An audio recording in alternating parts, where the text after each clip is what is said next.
حضرت ابراہیم علیہ السلام کی عادت یہ تھی کہ جب تک کوئی مہمان نہیں آ جاتا تھا اتنی دیر تک کھانا نہیں کھاتے تھے۔ بھوک لگتی تو کوئی مہمان ڈھونڈتے تاکہ اس کے ساتھ بیٹھ کے کھانا کھاؤ۔ کھانا جتنا بھی مرغن اور جتنا بھی جو ہے وہ پرتکلف کیوں نہ ہو، اگر مہمان کے ساتھ کھایا جائے گا تو اس کا قیامت کے دن کوئی حساب نہیں ہوگا۔ تو مہمان کے ساتھ وہ کھانا کھایا کرتے تھے۔ مہمان اللہ کی رحمت ہوتا ہے۔ اچھا، وہ ایک دن مہمان ڈھونڈنے نکلے تو ایک بوڑھا شخص ملا تو اسے اپنے ساتھ گھر میں لے آئے، بٹھایا دسترخوان پہ۔ جب کھانے کا وقت آیا تو کہا کہ اللہ کے نام سے شروع کرو۔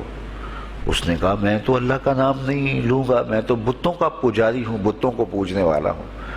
حضرت ابراہیم علیہ السلام نے کہا کہ تیرے ساتھ میرا تعلق کوئی کاروباری، کوئی ذاتی، کوئی اور تو ہے نہیں، میں رب کے لیے ہی تو تجھے کھلا رہا ہوں، اور اگر تو رب کا نام ہی نہیں لے گا تو پھر میرا تیرا رشتہ کیا باقی بچتا ہے۔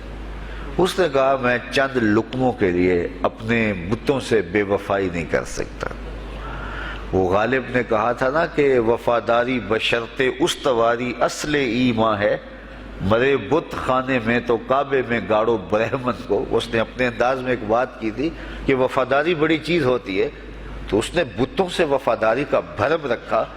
اس نے کہا کہ میں چند لقموں کے لیے جو ہے وہ تیرے رب کا نام لوں اور اپنے معبودان کا نام چھوڑ دوں، یہ نہیں ہو سکتا۔ آج تو لوگ چائے کی پیالی پہ دین بیچ رہے ہیں، کیا آج ممبر و محراب فروخت نہیں ہو رہے؟ لیکن اس بوڑھے شخص نے کہا کہ میں چند لقموں کے لیے، چند ٹکڑوں کے لیے میں اپنے بتوں سے بے وفائی نہیں کر سکتا۔ حضرت ابراہیم نے کہا تو اگر بتوں کے ساتھ اتنی محبت رکھتا ہے تو پھر میں بھی رب کے نام کے علاوہ تجھے دینے پہ آمادہ نہیں ہوں۔ وہ دسترخوان سے اٹھ کے چلا گیا۔ وہ چلا گیا تو جبریل امین حاضر خدمت ہوئے، رب کا سلام دیا۔ اے ابراہیم، رب سلام دیتا ہے اور فرماتا ہے تو نے آج میرا ایک بندہ ناراض کر دیا۔ یا اللہ، وہ تیرا بندہ تھا، اس کو تو تیرا نام لینا بھی گوارا نہیں تھا۔ کہا ابراہیم اس کی عمر کتنی ہوگی؟ یا اللہ 80 سال کے قریب ہوگی۔ کہا اتنا عرصہ ہو گیا میں اس کو رزق دے رہا ہوں، تو ایک دن نہیں کھلا سکا۔ اب ابراہیم علیہ السلام اس کو ڈھونڈنے نکلے ہیں۔ وہ کسی پہاڑ پہ چڑھ رہا تھا، دور سے آواز دیو میاں آ جاؤ، کھانا ٹھنڈا ہو رہا ہے۔